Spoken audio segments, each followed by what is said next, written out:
Hi everybody, welcome to the Live with Audrey in Los Angeles for ASGCT, and I'm delighted to be joined by Becky from Phacilitate, Audrey Greenberg from the Center for Breakthrough Medicines, and Amritha Jaishankar, and I hope I haven't crucified that name, from IQVIA.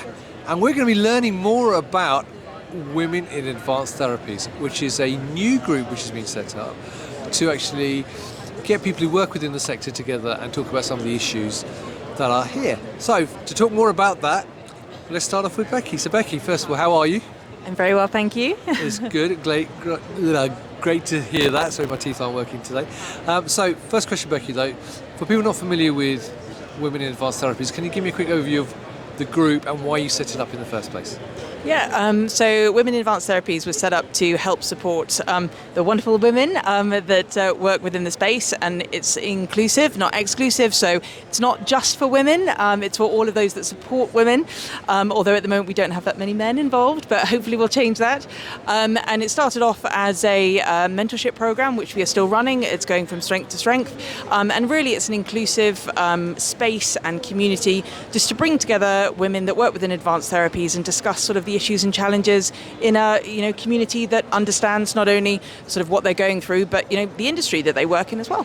Fantastic. Now, Audrey, let me ask you, as someone obviously who's worked in the centre for a long time, from your perspective, what are some of the challenges that women have faced within the sector? Yeah, I mean, I think at the entry level, we have a really good representation of women, somewhere lingering around 50, sometimes even 60% in pharma services, and in biotech for that matter. But unfortunately, as women advance through the ranks of the organization, they tend to either drop out or take a different job that maybe works well with their personal life. So I think if we could do better as an industry and then the company level, and certainly all the way down to the manager level, to make sure that we have an environment that's friendly for women to advance, that will make all the difference, because diversity equals innovation, which equals success. That sounds quite a catchy phrase, actually, I have to say. Now, from your point, Amritha, from your perspective, what do you see as some of the challenges that women have faced, and you face maybe, within the sector? So I've been in this field about 18 plus years now. You don't look it, I have to say. Thank you, you're very kind.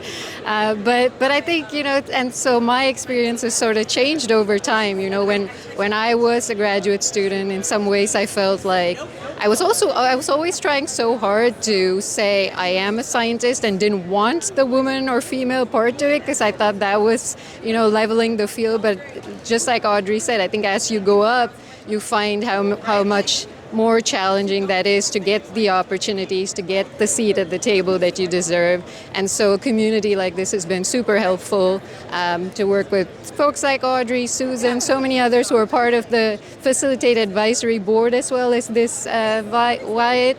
So it's been a really great time to address some of these challenges of, as you grow up the ladder, there are specific challenges that emerge, and I think it's been great to have a support system to get through some of this. One question I wanted to ask you was that, do you think that the pandemic had an impact in terms of the role of women, not just in this sector, but in general, and how important it was to be more diverse and support those people other than historically always men, or maybe white middle class men, if I want to put it that way, and that the pandemic has sort of put that into the forefront and people have started talking about that a bit more?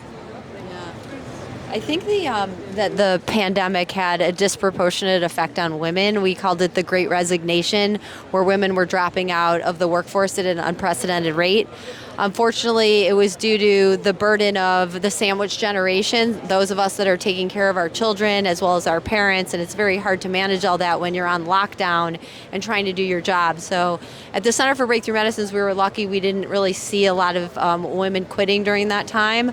But I think if organizations can have female-friendly policies that allow women to have more flexible work arrangements and have, by the way, benefits that provide for the understanding of the burden of childcare and parent care, as well as some of the other challenges that women face in education and beyond. Well, I will say, though, is that in cell and gene therapy, where it's really much a meritocracy in terms of lab-based work, I think women have an amazing opportunity to really excel, and we're seeing that in the the awards that are being generated and some of the Nobel laureates and the scientific successes are all from female labs, and so that's really, really nice to see. Brilliant. And one thing I wanted to ask you is that, do you also think there's a generational thing that the younger generation are coming in to the industry have got different expectations and are more demanding, if you like, of what they want from a career now, and are more not willing to accept the status quo as it is? Yeah, do you want to take that one? Sure. Yes, so I think there is a difference. I just want to add to the COVID question too, in the positive. The positive, I think, is because we've been remote. There's been more opportunities to, engage virtually, and I think that's helped with some involvement with some women. I think that we've seen. But with regards to more new folks coming in and their expectations, I think that remote work is becoming a little bit of a norm. I think 5 days a week in the office is not so common anymore.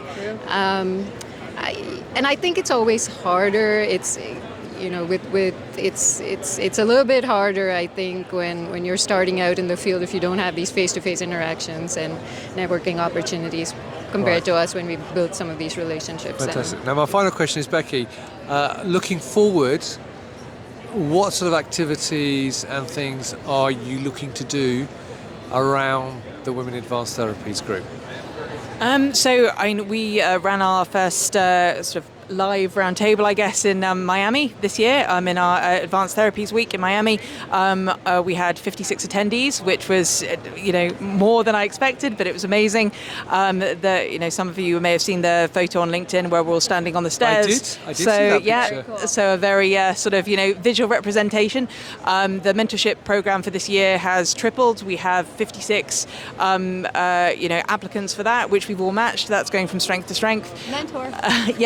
Mentor involvement advisory board. So if in our Advanced Therapies Europe in September, I'm in Lisbon.